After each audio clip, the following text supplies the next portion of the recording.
আসসালামু আলাইকুম, সবাই কেমন আছো? কালকে কোনো ভিডিও দিতে পারিনি কারণ আমার মনটা অনেক খারাপ।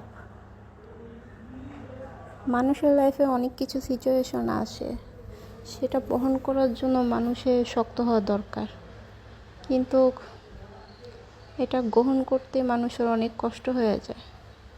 কিন্তু বাস্তবতা স্বীকার করা উচিত, আর বাস্তবতাকে সামনের দিকে এগিয়ে নেওয়া দরকার।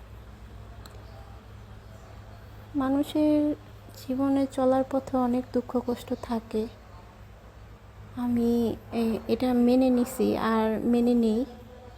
আমার দীর্ঘ 19 বছর ধরেই আমি এই সমস্যাতে ভুগতেছি।